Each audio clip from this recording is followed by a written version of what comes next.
Bismillahirrahmanirrahim. Assalamualaikum warahmatullahi wabarakatuh. Bagaimana kabarnya hari ini, Kak? Alhamdulillah sehat. Sehat ya? Baik. Sebelumnya saya ucapkan selamat siang. Saya ucapkan juga terima kasih untuk di sesi ini Kakak sudah mau mengikuti sesi konseling. Ya, Sama-sama. oke. Kabarnya tadi Kakak itu baik-baik saja ya? Baik-baik saja. Oke, baik. Nah, seperti apakah kebaikan yang Kakak raih di hari ini itu seperti apa? Bisa dijelaskan sedikit? Saya merasa baik-baik saja hari ini karena tidur saya nyenyak. Saya tidur tanpa obat dan bangun tanpa rasa sakit. Terus cuaca juga mendukung, sejuk. Berangkat ngantar anak juga ceria, Iya. berangkat ke sekolah. Jadi hari ini saya nggak ada komplain apapun. Komplain apapun, oke. Cerianya tuh bisa diceritakan seperti apakah ceria itu yang Kakak Ceria. alami saat ini?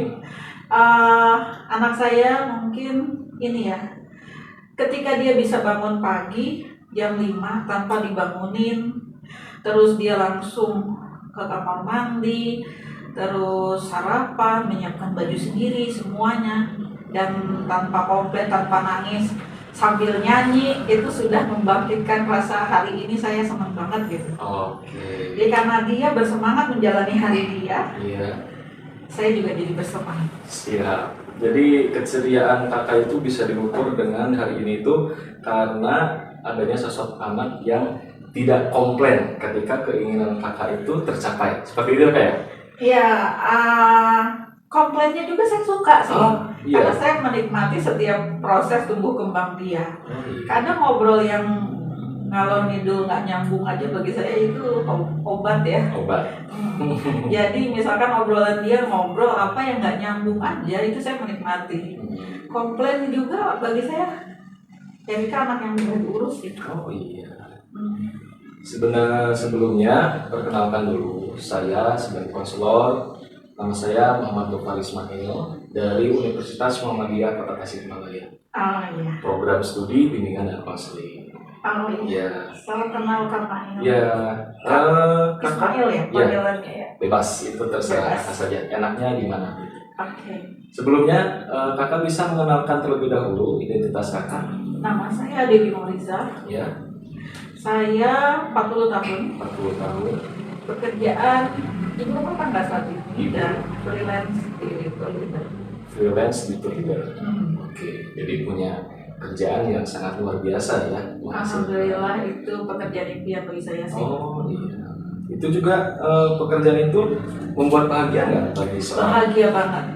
Semua dari mulai bawa tamu dari Indonesia, terus saya pergi ke luar negeri untuk bawa tamu. Baik itu keribetannya, masalahnya apa yang dihadapi ketika bekerja pun saya menikmati. Jadi emang pekerjaan ini nih saya suka gitu. Oke. Tidak ada beban. Kakak enaknya disebutnya Kak Dewi atau Kak Moza?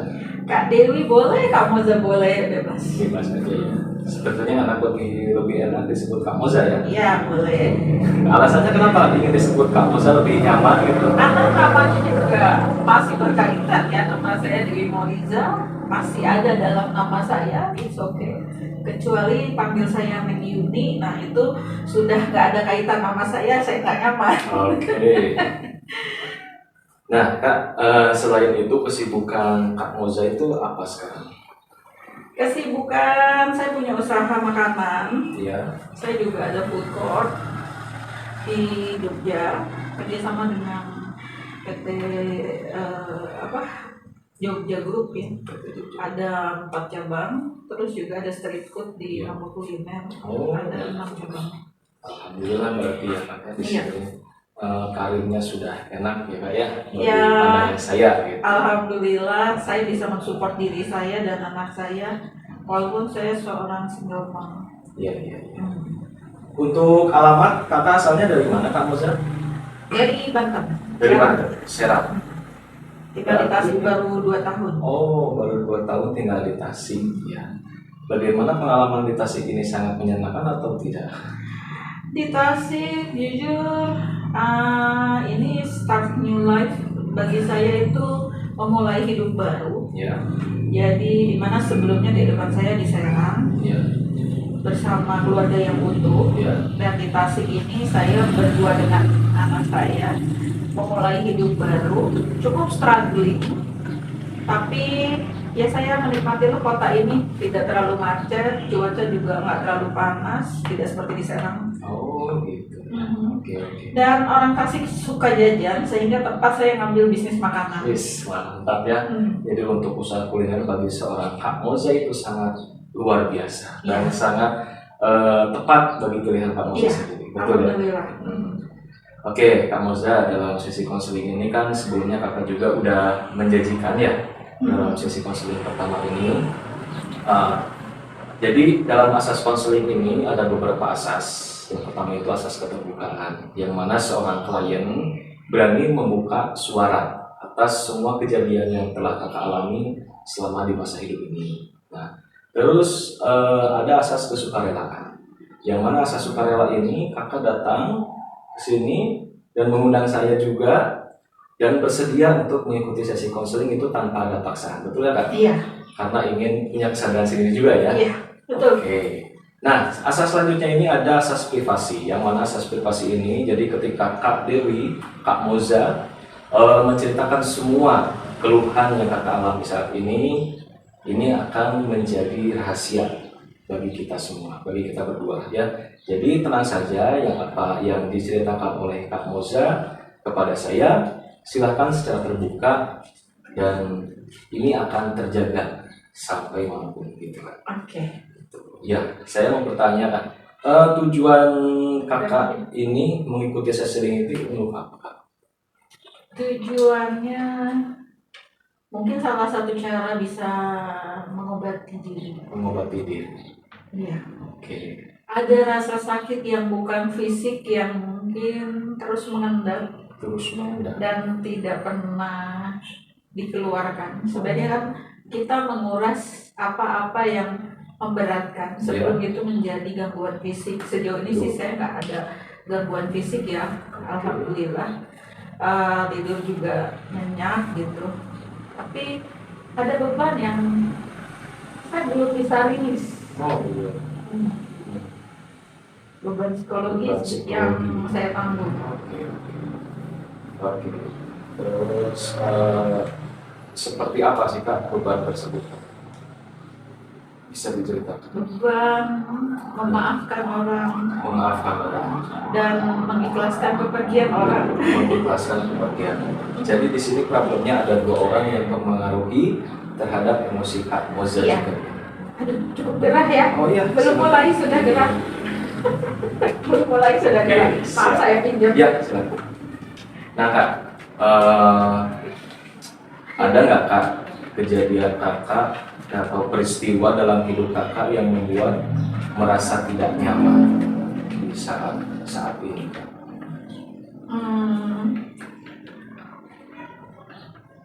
Apa ya? Yang saat ini saya rasakan, saya hidup hari ini, life in present.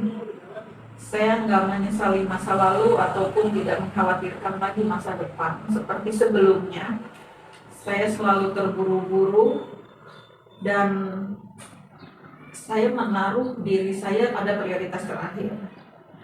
Yang saya dahulukan keluarga, dahulukan suami, dahulukan anak, dahulukan orang tua.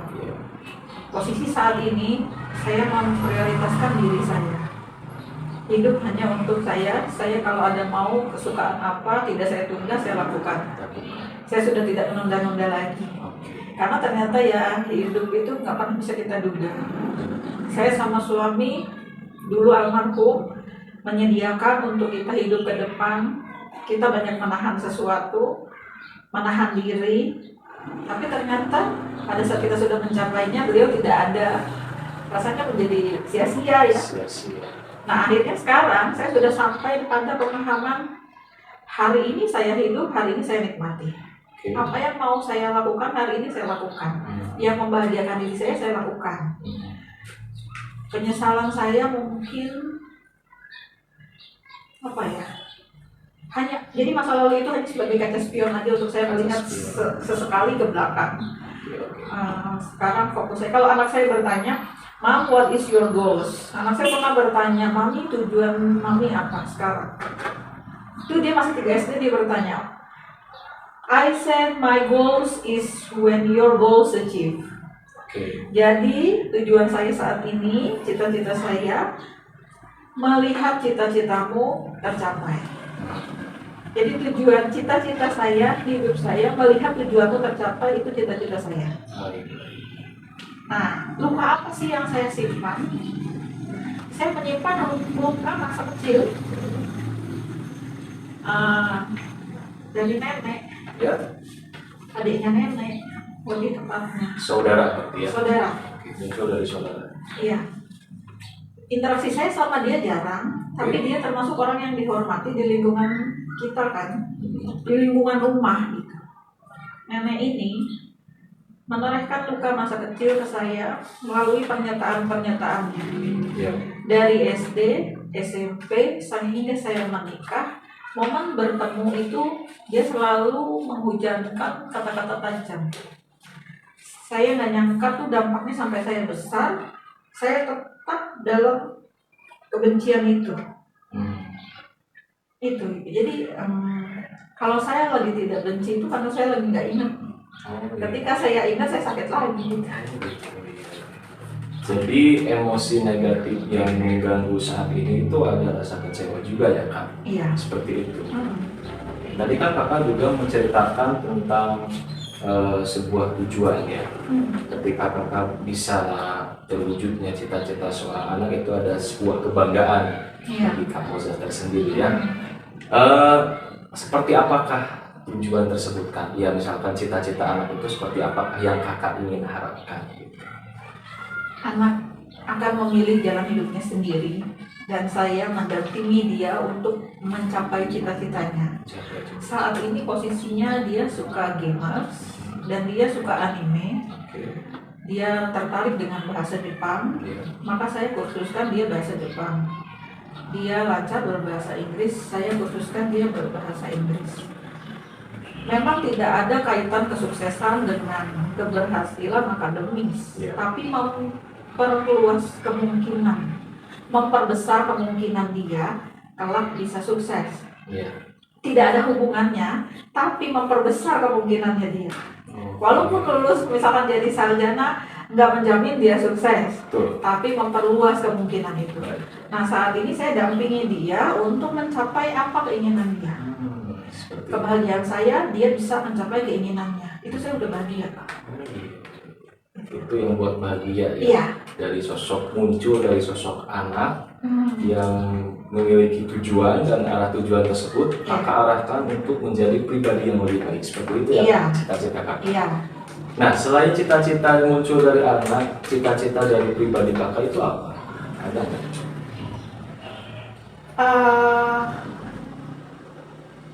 Kalau ditanya ya, sepertinya saya gini ya, sekarang sedang melanjutkan saja hidup. Karena dulu saya punya banyak cita-cita ketika saya masih muda. Saya bekerja keras, saya semangat berpetualang ke berbagai negara. Banyak sekali yang sudah saya capai dalam hidup. Saya sudah mencapai banyak cita-cita saya.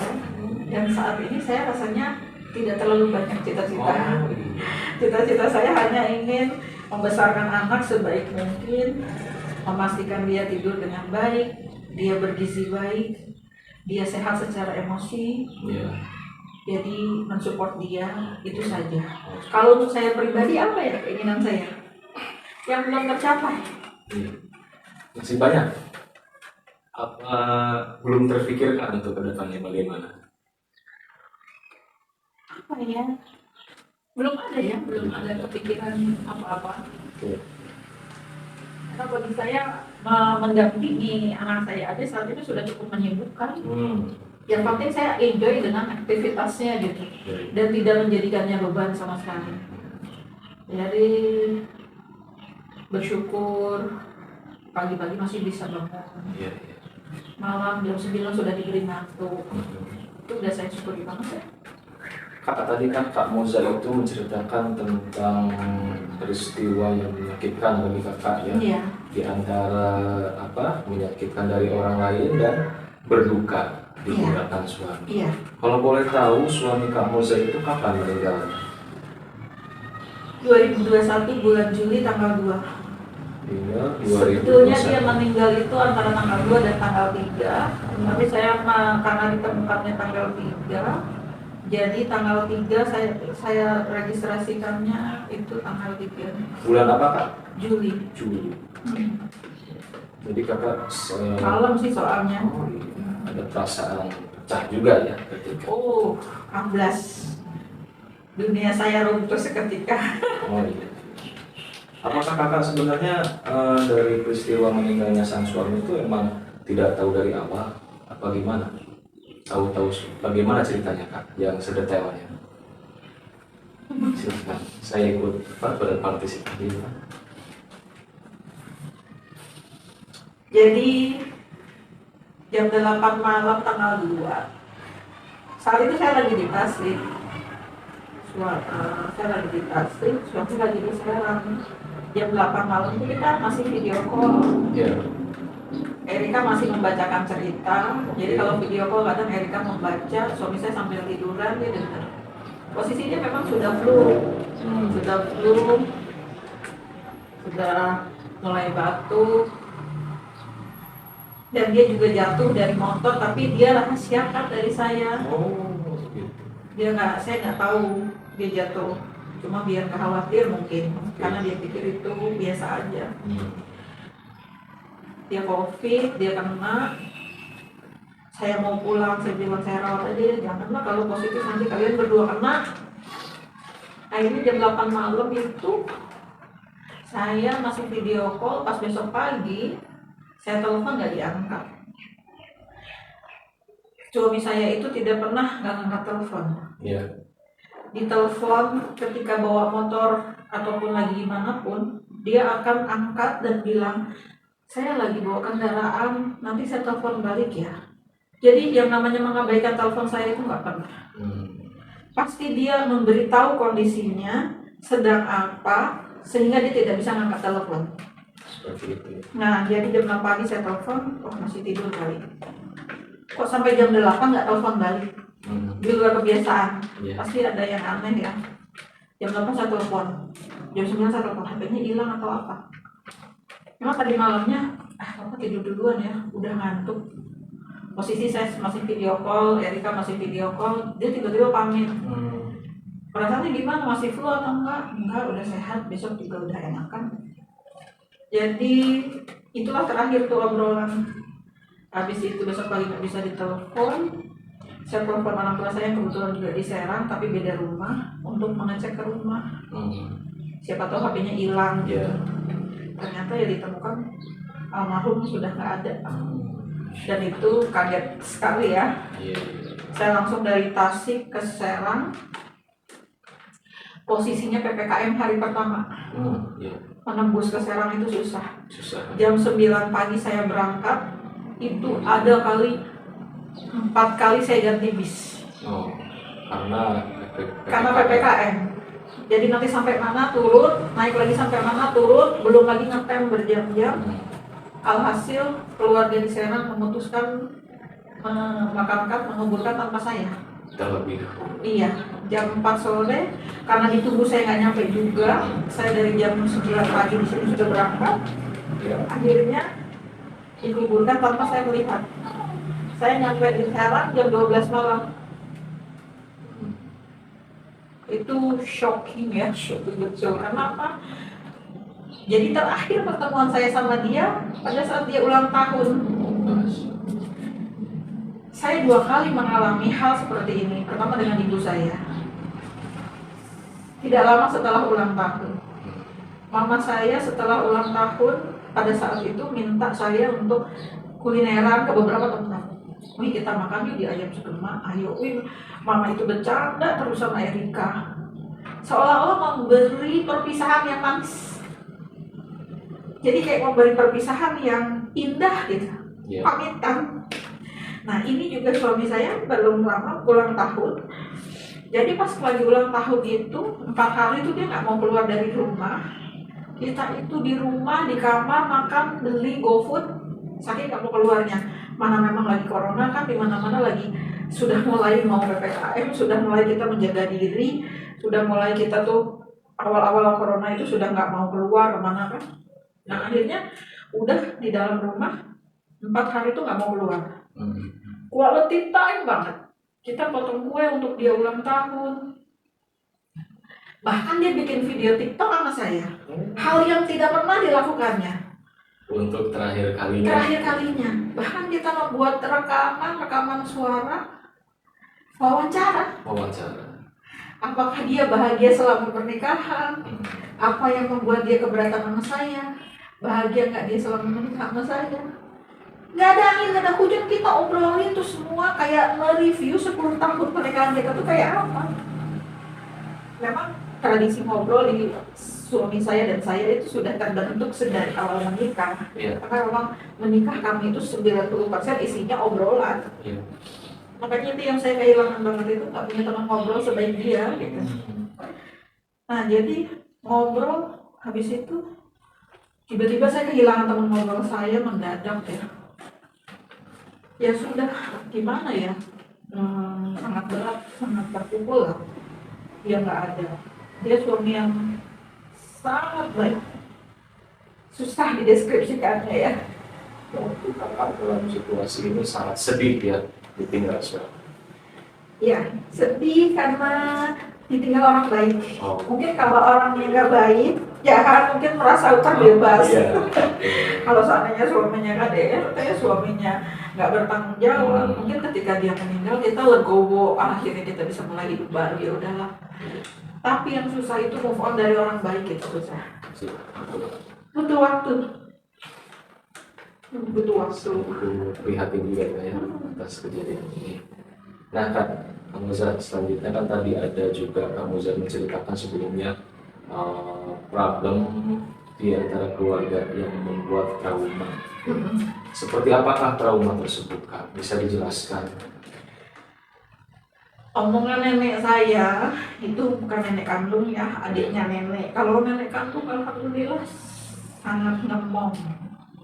Jadi sangat terbuka, ngemong, memeluk. Bahkan kalau tidur saya dipeluk nenek. Nenek itu pelukan ternyaman bagi saya. Saya tinggal sama nenek 1 tahun. Di samping rumah nenek saya ada adiknya nenek. Mungkin dia sumber traumanya bagi saya. Jadi kata-kata yang dilontarkan selalu menyakitkan, merendahkan, membandingkan, menghina. Saya sudah menganggap itu hinaan, bukannya motivasi, bukan nasihat, bukan kasih sayang. Kenapa? Kalau seseorang menyampaikan sesuatu dengan kasih sayang, akan nyampe kasih sayang juga.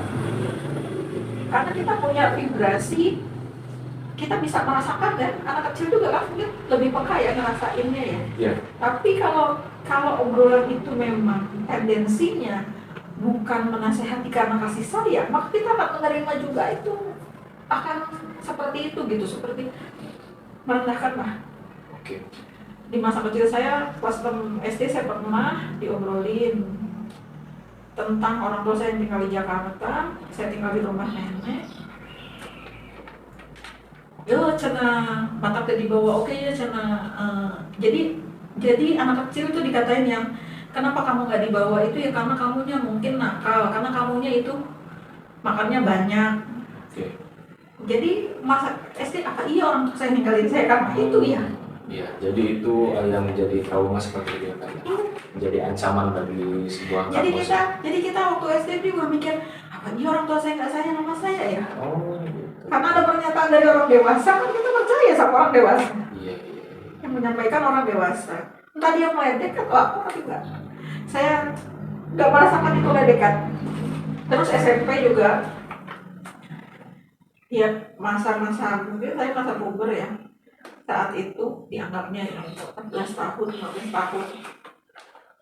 Ketemu nenek ini di saya berdiri di halte dengan orang yang saya kenal, tetangga. Kita sama-sama nunggu angkutan. Saya pulang dari toko buku.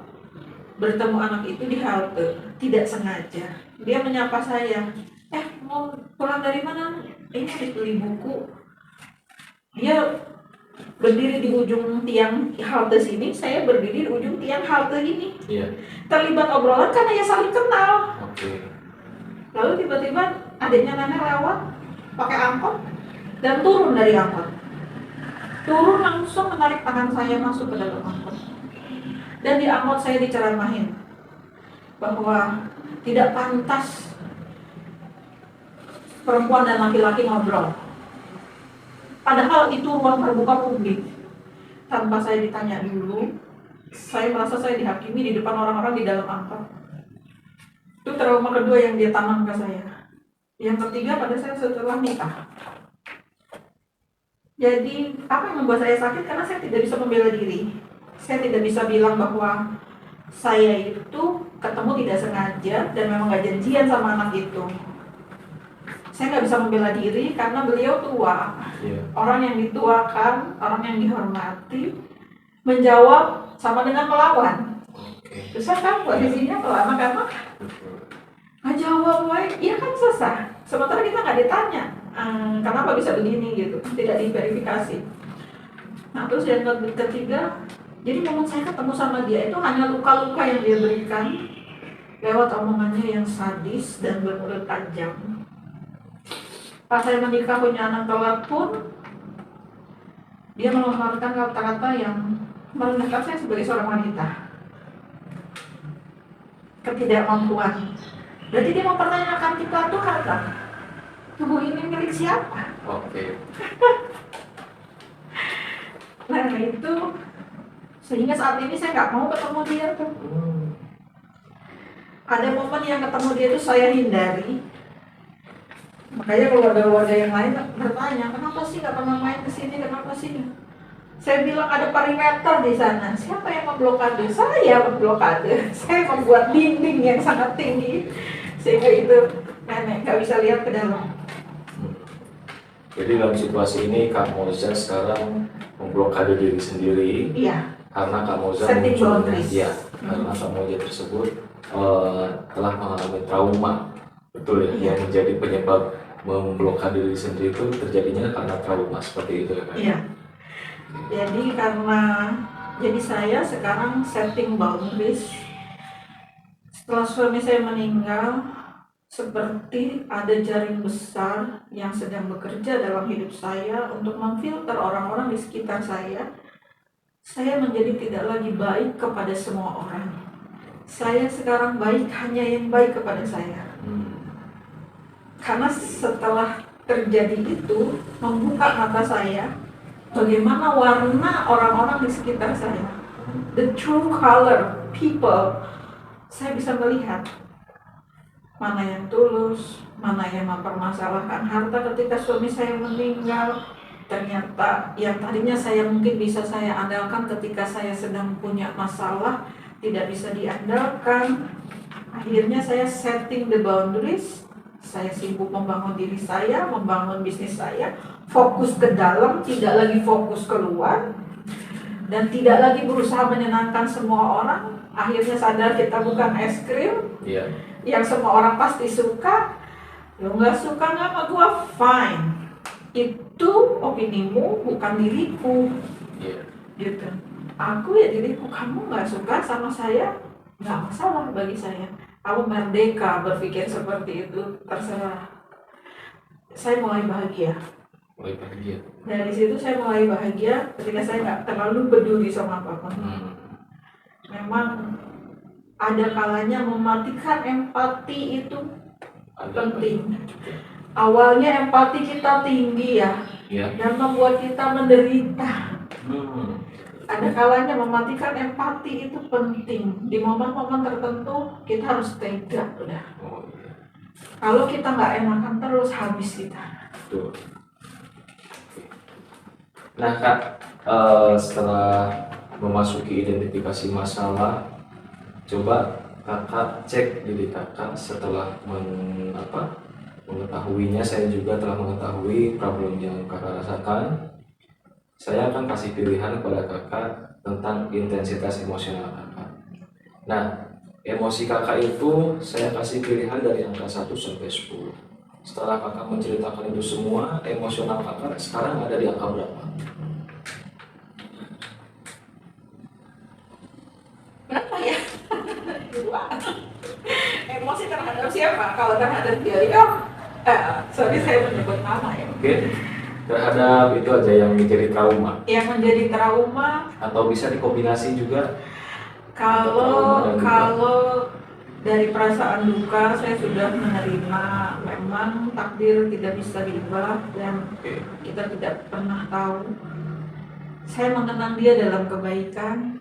Saya masih memutar video bukan untuk bersedih, tetapi untuk tertawa bareng anak saya. Oh iya. Papa lucu ya dulu begini nih. Kalau kita tidur kita akan yuk doain papa, hanya ini yang bisa kita lakukan buat papa saat ini. Jadi kita udah menerima ya, kondisi almarhum udah tidak ada bersama kita, ya kita menerima, mendoakan dan memikirkan hal-hal indah yang dia sedang lakukan di sana. Oke. Dan berdoa semoga dia ditempatkan di tempat terbaik. Amin, amin. Itu. Nah kalau untuk biaya untuk nenek,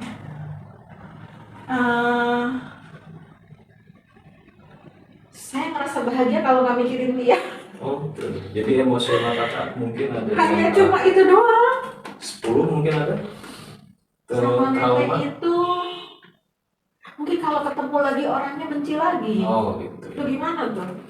Jadi kalau nggak ketemu sih saya happy aja menjalani. Sekarang gini aja kak, Gimana bayangkan sekarang bahwasannya itu sosok nenek yang bikin trauma itu ada dalam kehidupan kakak. Kalau saya mau ke Ciroyom aja dia ada. Oke, ya. Nah mungkin kalau misalkan di sini di samping kakak ada sosok nenek tersebut, Apa yang mau saya sampaikan ke dia? intensitasnya Nenek tahu nggak? Saya terluka begitu dalam sama nenek. Dari saya kecil, SMP, SMA, sampai saya menikah, nenek melontarkan banyak peluru yang melubangi hati saya. oke. Tapi nenek nggak sadar kan, bahkan ketika kita ketemu lagi, nenek tetap aja punya peluru untuk melubangi lagi salah satu hati saya. Oke. Berarti terkadang intensitas emosional itu naiknya ketika ketemu.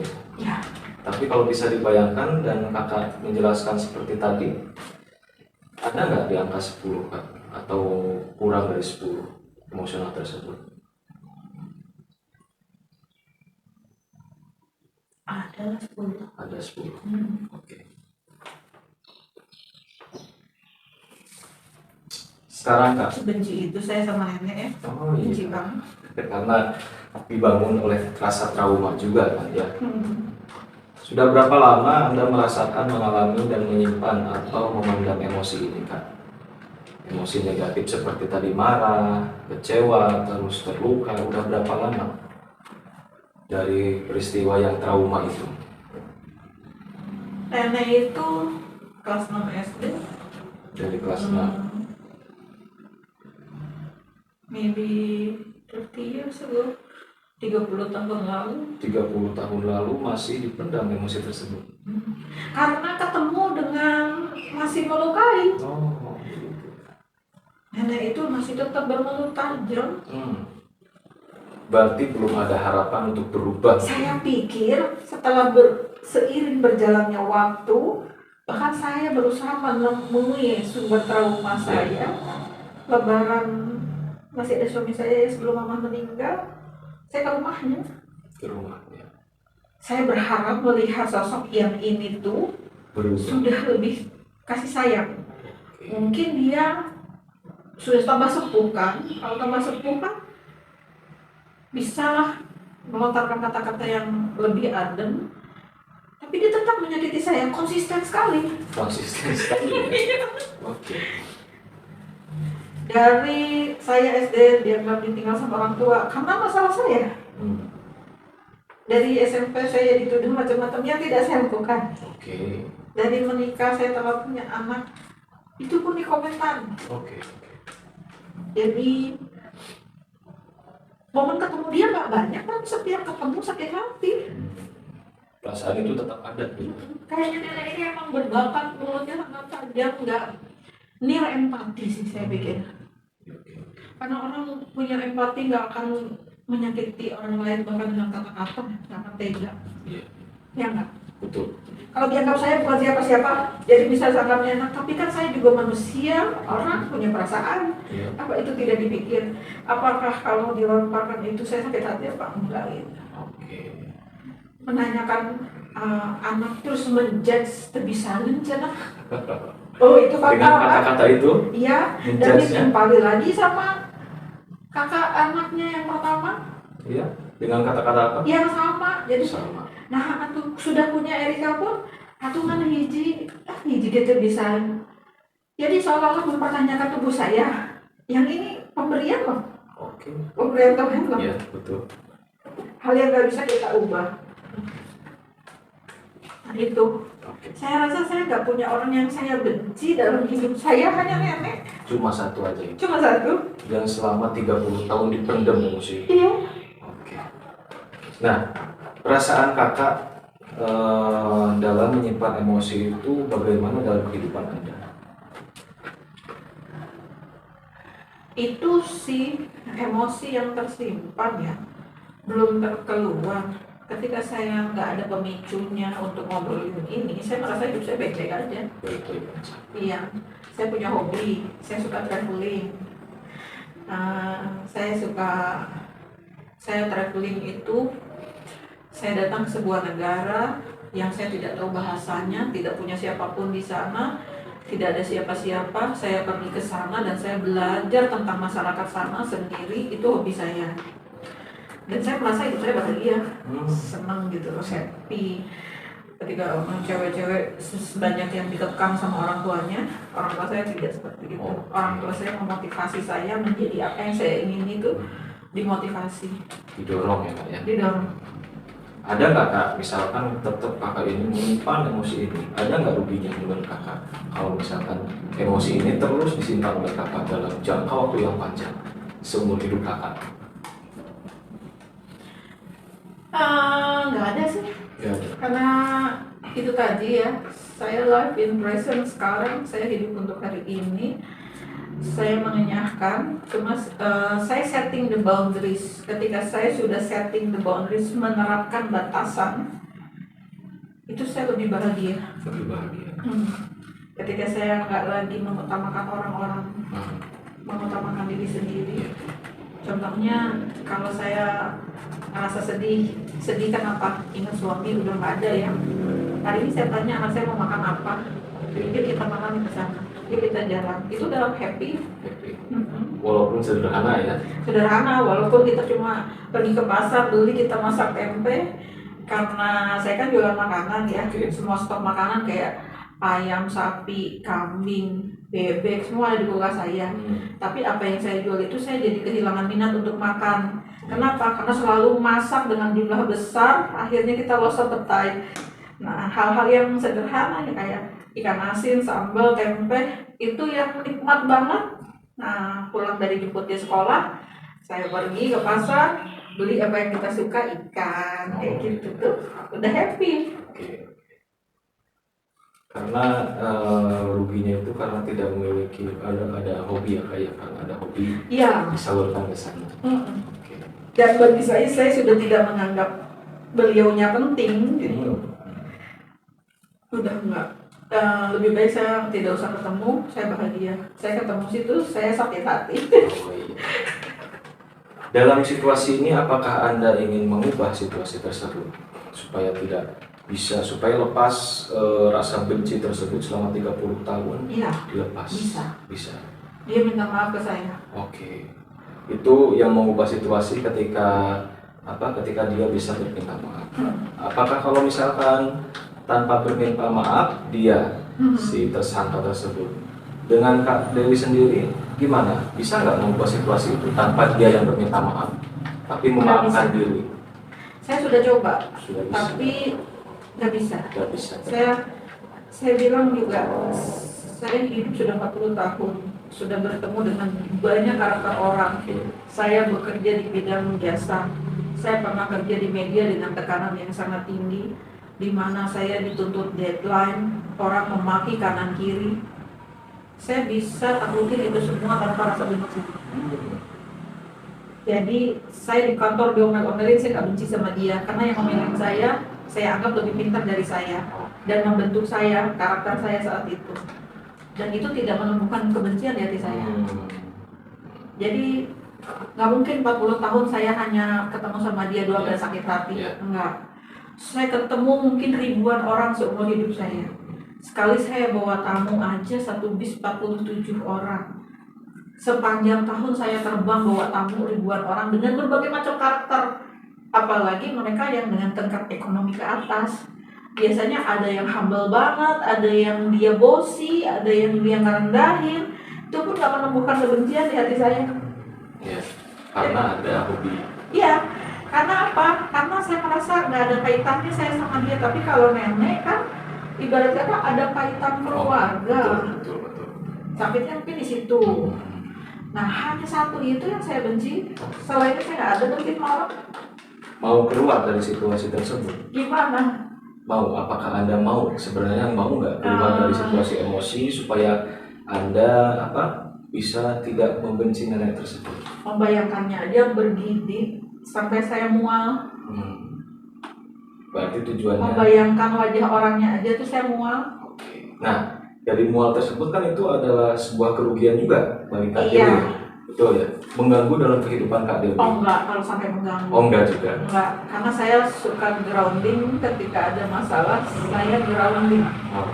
Jadi saya menginjakkan kaki ke tanah, saya berjalan di atas rumput, menyalurkan energi negatif karena ke tanah, sehingga saya bisa menetralisir diri saya. Kalau sampai mengganggu kehidupan saya sehari-hari karena begini sih enggak, rugi banget ya. Cuma saya udah gak mau ketemu dia aja gitu. Kalau misalkan Kak Dewi bisa terbebas dari emosi ini, sudah tidak benci lagi, misalkan ya, sudah tidak benci lagi, apa yang akan terjadi dalam kehidupan Kakak? Nggak ada. Tetap baik-baik saja. Tetap baik-baik saja. Enjoy. Dengan saya benci sama dia dan saya tidak benci, saya rasa nggak ada dampak apa-apa ya. Karena saya mensupport diri saya sendiri, berdaulat, tidak tergantung hidup saya sama dia. Ya saya bisa setting boundaries karena saya tidak hidup di bawah kontrol dia itu. Berapa kali sih dia kan mengundang ya, ayo ke rumah tuh. Setelah tahu saya sendiri aja berusaha ngejodohin hal yang menurut saya nggak perlu ya kayak gitu. Ya nggak, dia cuma dikenalin ke sini. Hai, saya tuh cuma nggak menikah lagi ya, bukan terlantar. Ini nggak usah terlalu, jadi nggak usah kasihan sama saya, nggak usah dikasihani. Saya tuh cuma nggak menikah lagi, tapi saya nggak terlantar hidupnya. Ada nggak keuntungannya Kak, kalau misalkan sudah lepas dari emosi tersebut, sudah tidak benci lagi sama sekali kepada nenek tersebut? Punya kebencian itu tidak nyaman ya, tidak enak. Apalagi kalau ada pemicunya, misalkan obrolan seperti ini, saya tadi ada emosional karena saya teringat lagi wajahnya, intonasi suaranya, kata-katanya itu kembali terputar di rekaman saya. Tapi setelah udah saya cerita ya udah saya merasa nyaman. Apabila lepas dari emosi tersebut, mungkin keuntungannya lebih enjoy lagi ya, tidak perlu mengingat lagi ya. Iya, hilanglah ingatan itu. Tapi nggak mungkin, kita nggak amnesia. Susah. Ingatan itu ya tersimpan, kecuali kita amnesia. Hanya kita berdamai dengan itu dan melanjutkan hidup gitu. Kak, sekarang kakak itu bayangkan, terus rasakan secara fokus, imajinasikan tentang kebahagiaan setelah kakak lepas dari emosional tersebut, lepas dari rasa trauma. Karena kan rasa trauma juga bisa untuk diobati. Nah sebenarnya kan trauma itu ya mengganggu juga dalam kehidupan kita, walaupun kita tidak merasa terganggu. Terkadang kita sedang melamun dalam pekerjaan itu kan mengganggu juga. Terus terang itu nggak saya pikirin. Nggak saya pikirin. Saat ini sampai sekarang tuh nggak saya pikirin.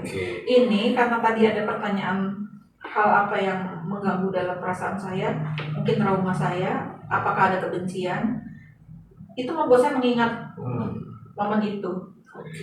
Tapi kalau momen itu sampai sekarang saya pikirin sih enggak. Buktinya saya masih tidur nyenyak jam 9, bangun jam 4, dan itu rutin tanpa obat, tanpa rasa sakit.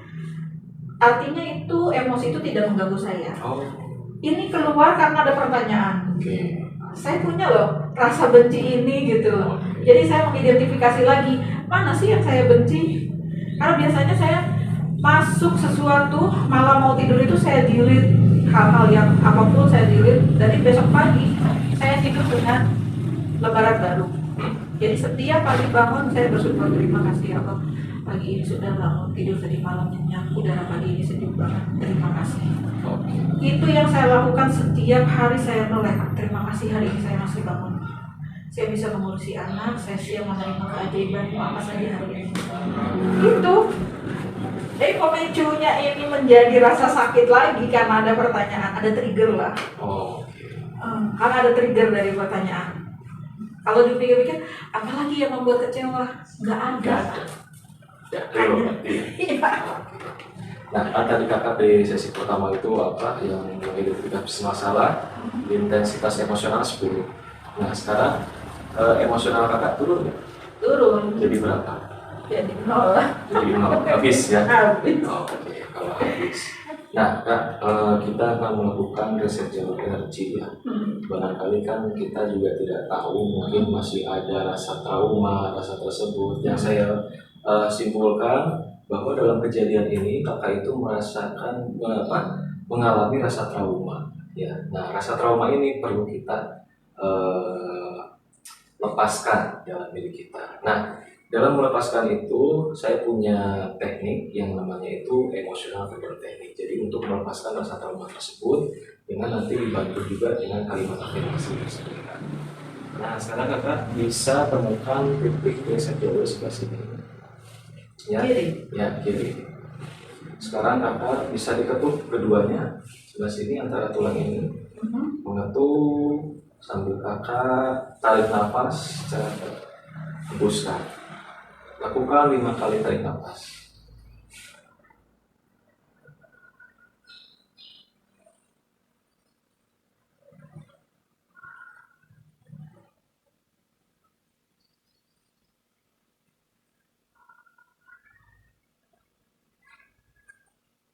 Sudah? Oke. Ada nggak dari rasa trauma tersebut emosionalnya? Udah turun lagi kan dari 0 ya? Masih ada nggak sebenarnya dari rasa trauma tersebut? Nggak ada. Nggak ada. Asal nggak ketemu dia. Asal nggak ketemu dia. Berarti kalau ketemu dia masih ada? Masih.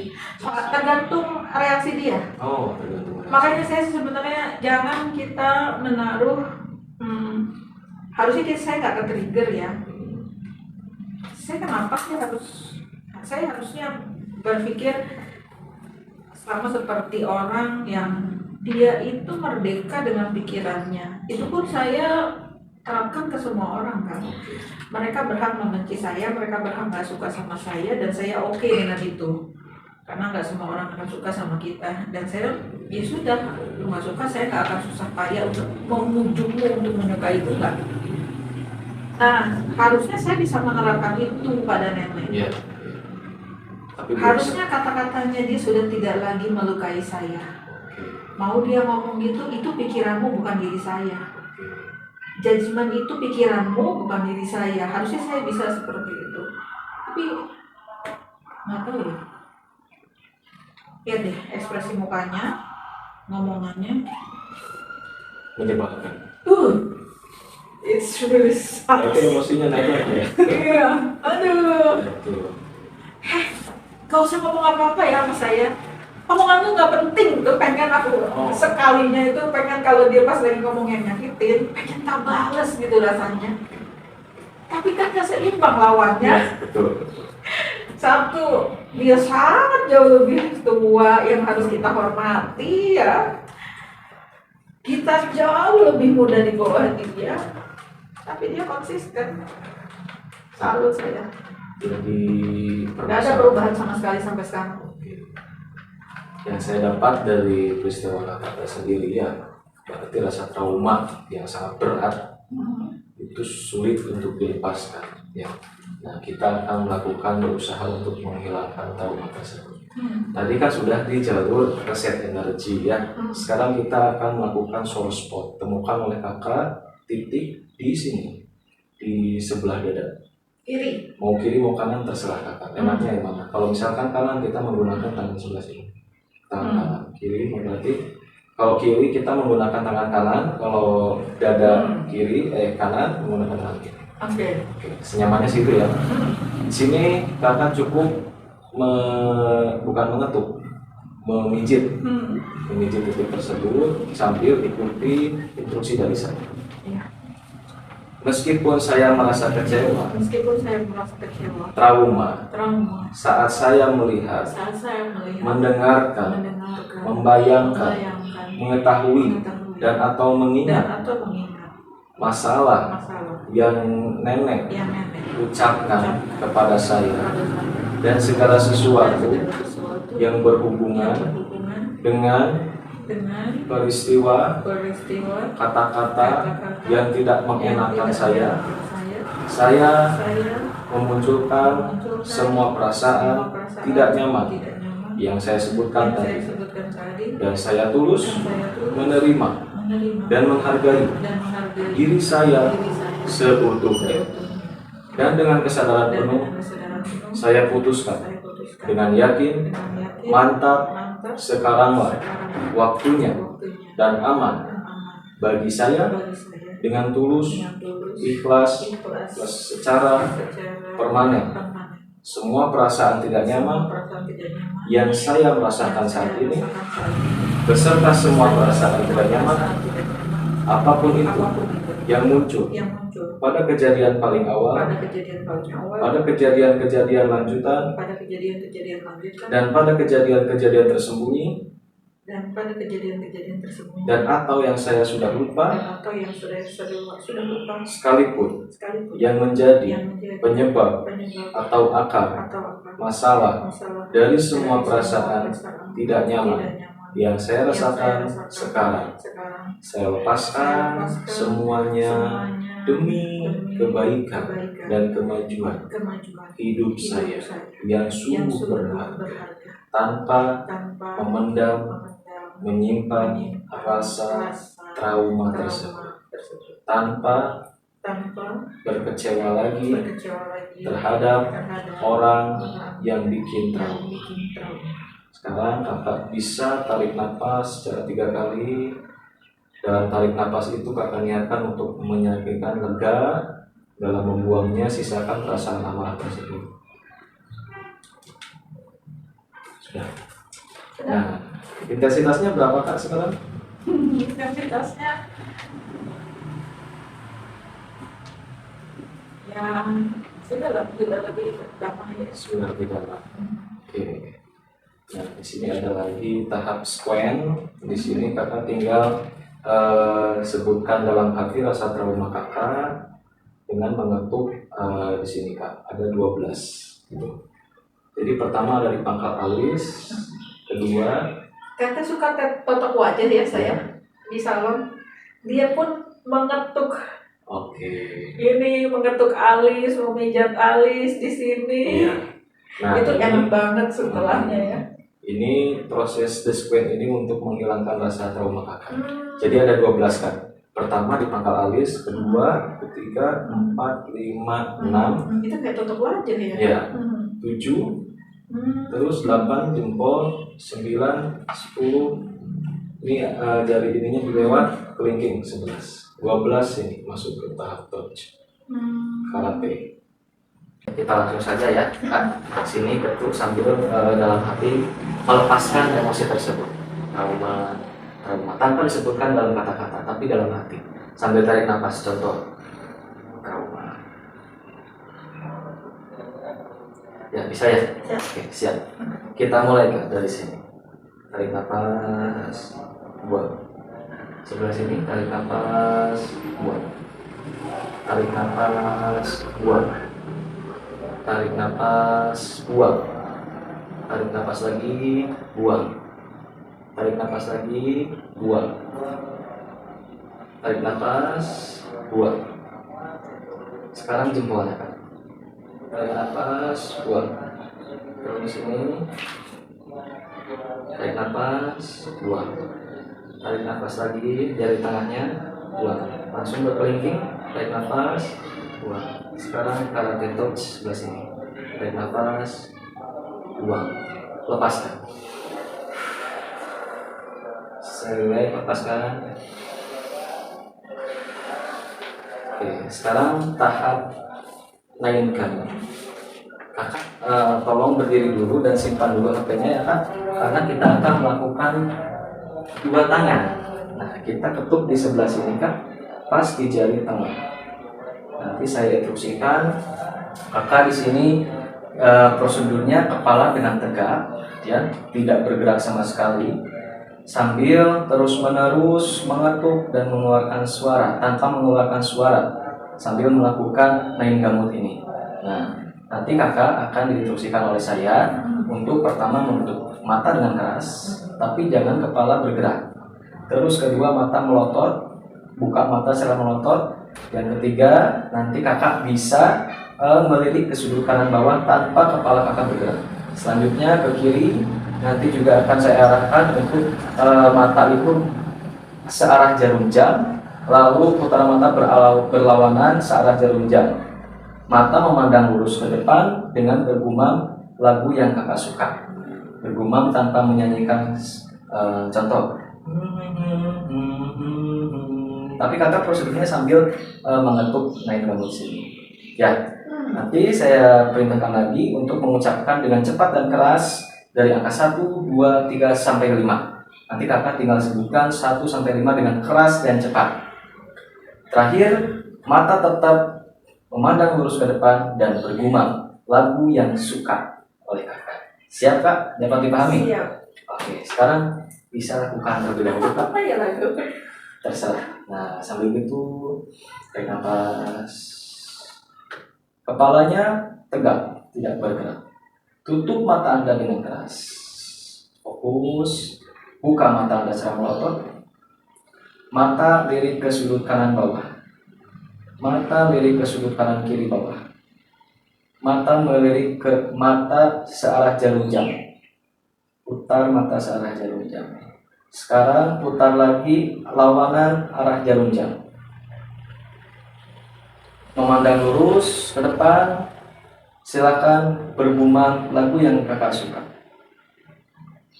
Tuhan tak pernah janji, Oke. langit selalu biru. Sudah cukup.